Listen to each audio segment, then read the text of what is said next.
Good morning, First Christian Church, or whatever time of day it is that you happen to be viewing this message. It's a delight to be together with you. Today is the day after, for me personally, a return from a week spent as one of the directors at CYF conference at Camp Christian in Magnetic Springs, Ohio.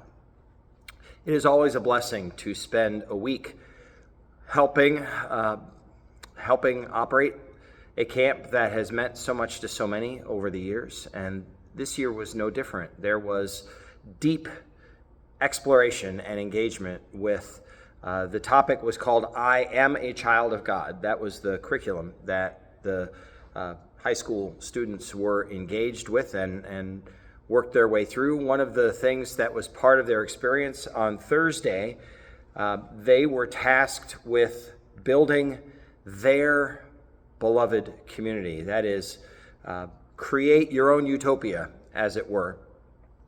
But having the conversation about what does it look like? What does it look like in the best possible kind of world for people and in faith? Today, for our worship, we are exploring that connection between desperation and faith. We also explore the nature of not just Jesus' power, but the nature of Jesus' work in relation to the ways in which that the people of God had sought and kept their ritual or moral purity. In the traditions of the Old Testament, when a person was ill with a communicable disease or even had a flow of blood, like one of the women, like the central woman in the story I'm about to read, they had to isolate themselves from the community because the understanding was that when in contact with one who is suffering in that way, the impurity is contagious. It transfers. But we'll see how Jesus actually completely and totally reverses the equation. He is touched, and his holiness and his power transfers to the suffering one, and they are made whole. It works in both main characters in the story, who are a woman who has been suffering from hemorrhages for years and years and years and years, and if the physical suffering weren't enough, all of that came along with it, most particularly the social isolation that went along, and the despair in all of the process of seeking healing, and all that had resulted was that she had spent all of her money and only was in worse condition. But there's also the leader of a synagogue. So one of the leaders of the entire community had a daughter who was sick unto death and came to Jesus desperate for his help. Jairus and the woman. I wish that the woman had been named. But this is Mark chapter 5, starting at verse 21. And the scripture says, after Jesus crossed over by boat, a large crowd met him at the seaside.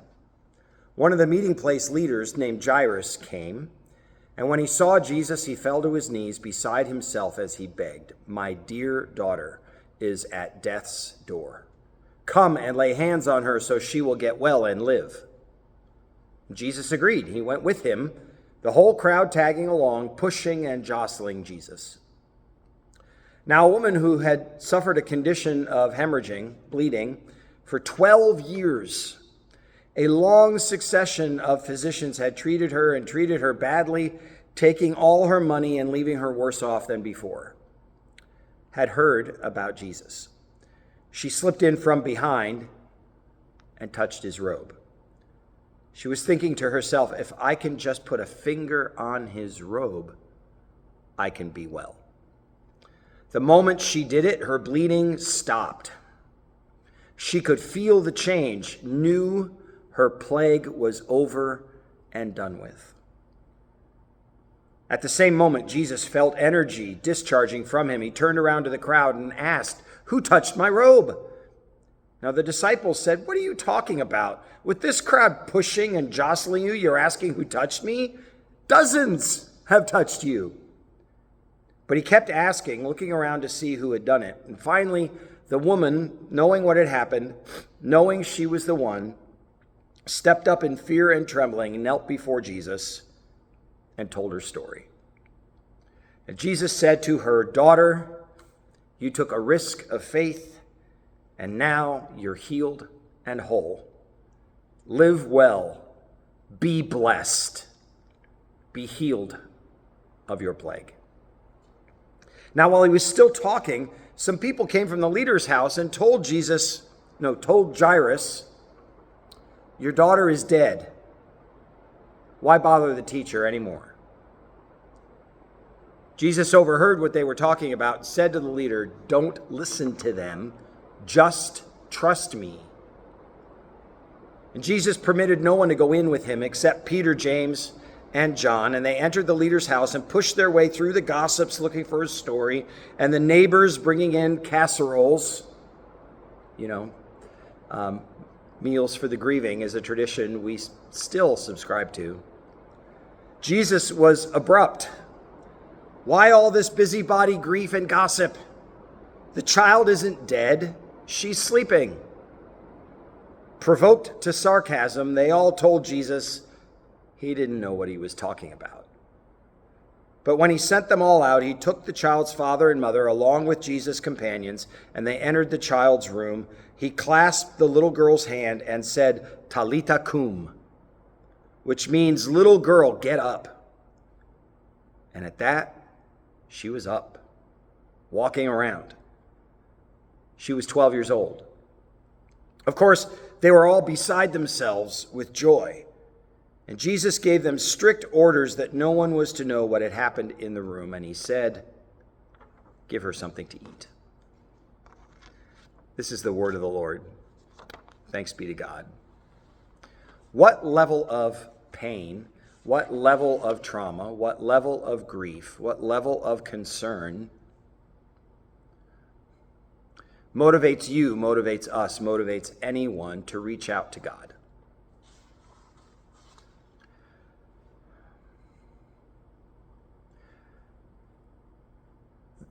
The old cliche, the old adage about how there are no atheists in foxholes kind of applies here, even though the two people who are at the center of the story have faith.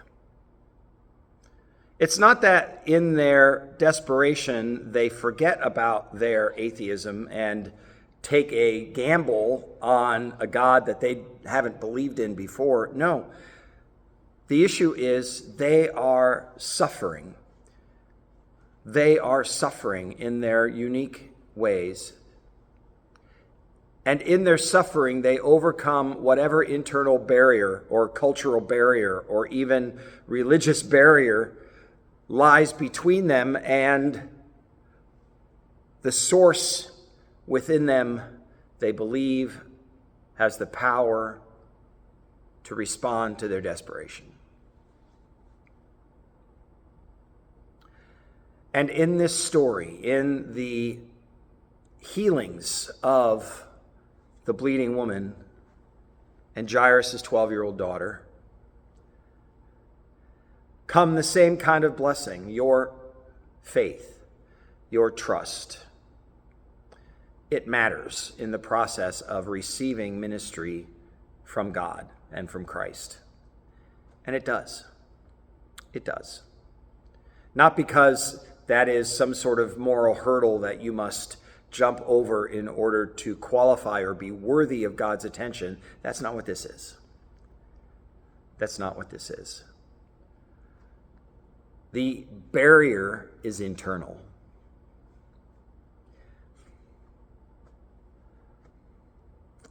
And the healing, we're not always guaranteed that the healing will be physical. But the healing is always relational. It is always relational. And even though sometimes, why would Jesus tell them not to tell anybody about what happened? The scriptural answer in that context is because they wouldn't. That is, the hearers, because the tellers don't really understand how and why. But you and I are not bound by those instructions not to tell anybody. But I will say this, please avoid unclear whys in terms of what motivated God to be there for you. Stay focused on the what and how your life, your relationship with God, your approach to the world, and the condition of your heart have been transformed. That's always appropriate. So may the blessing of God be with all of us as we reach out toward the Lord in our moments of trial and desperation and suffering. And may we trust, whatever the result in our physical bodies may be, God answers our prayer in relational transformation with God and with ourselves and with others. And let that be good news for today. Go in peace.